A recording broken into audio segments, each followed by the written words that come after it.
Okay, you're going to look at the Americas pre-Columbian empires, all the way to the colonies, 13 colonies and all the European colonies. And part one is going to be over the Mayan. So in this chapter, you're going to learn about the earliest civilizations in the Americas, the voyage of Columbus across the Atlantic in 1492 to reach Asia, and how this voyage led to the first encounter between Europeans and Native Americans. So here's the different voyages by Columbus. There's 4 of them. Notice he doesn't really make the mainland of the United States in those areas. And then this is where you're going to find everybody. Here's the Aztecs. Here's a Mayan on the Yucatan Peninsula, and then the Incas all the way down South America. And then the last one, the effects of this on the Americas, Europe, Africa, and Asia. So how the voyages of Columbus affected all those places. So the essential questions: what were the major characteristics of the Maya, Inca, and Aztec civilizations? And how did the voyages of Christopher Columbus forever change the world? Vocabulary words. So the first Americans, scientists believe that during the last ice age, Asia and Alaska were attached by a land bridge where the Bering Sea is found today. So in this area right here, there was actually land that you could actually walk across.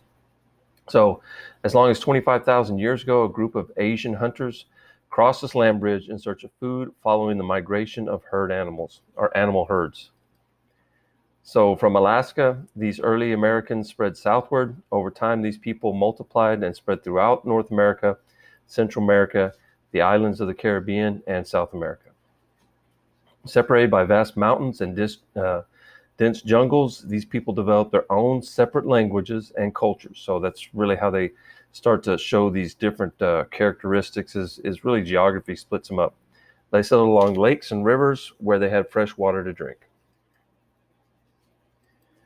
So Native Americans experienced their own Neolithic revolution, just like the 4 river valleys we talked about earlier, in which they learned to grow corn, that was the difference, and other crops.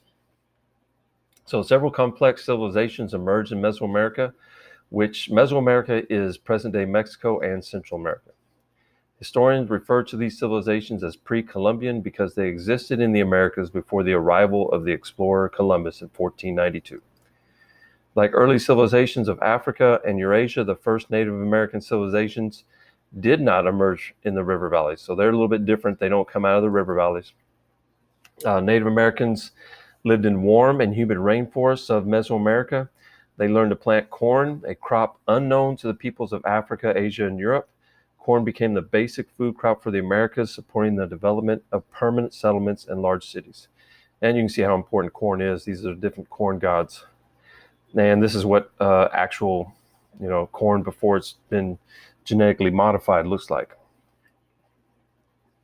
All right, so the Maya. So among the earliest civilizations of the region were the Olmecs and Toltecs, who come before the Mayans. And over 3,000 years ago, the Mayan developed a complex civilization in present-day Guatemala. So they're not in Mexico really to start with, they're down in Guatemala. So each Mayan city had its own chief ruler, and he was considered half man and half god. So they'd be like small city-states we've been talking about all year. So most Maya were peasant farmers who lived in thatched huts and grew corn. So there was a small class of craftsmen who made luxuries for the Mayan nobles. And the nobility is a small hereditary class. So in other words, they keep their noble status through from one generation to the next, passed down by the family, who performed sacred ceremonies on special occasions and assisted the rulers.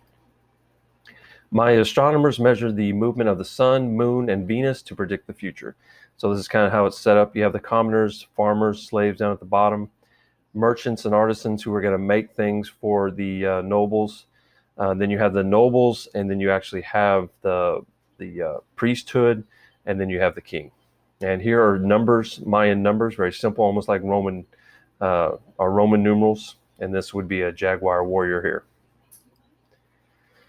And there it is again. So your largest group, again, is going to be your commoners, farmers, slaves, merchants, and artisans. Merchants sold things, artisans made things. Nobles who bought the stuff from the artisans and merchants. And then your royal family up at the top with the emperor. So this is eventually where they end up in the Yucatan Peninsula.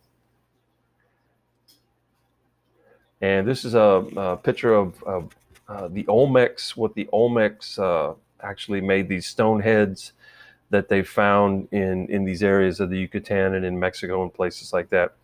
And one of the theories is that these are actually, they're actually depicting Africans instead of people from Mexico. And this is exactly how big they are. Here's an astronomy observation tower. And then they also find these with the Olmecs and the Mayans and the Toltecs, and these are Asian looking uh, small little statues. All right, the Maya engaged in frequent wars and practiced human sacrifice, and they developed a ball game called the ball game. It became popular throughout the Americas. What you had two teams that competed on a rectangular court, each attempting to hit a solid rubber ball, okay, into wooden rings. Archaeologists believe that the game had religious significance. The losing team was sometimes sacrificed to the gods after the game. And this would be the court that they would play on. And it's different. And what you had a slanted area before you got where you had to take the rubber ball and put it through we would call a hoop, but they would call a ring. And here it is played, and it's still kind of ceremoniously played in those areas.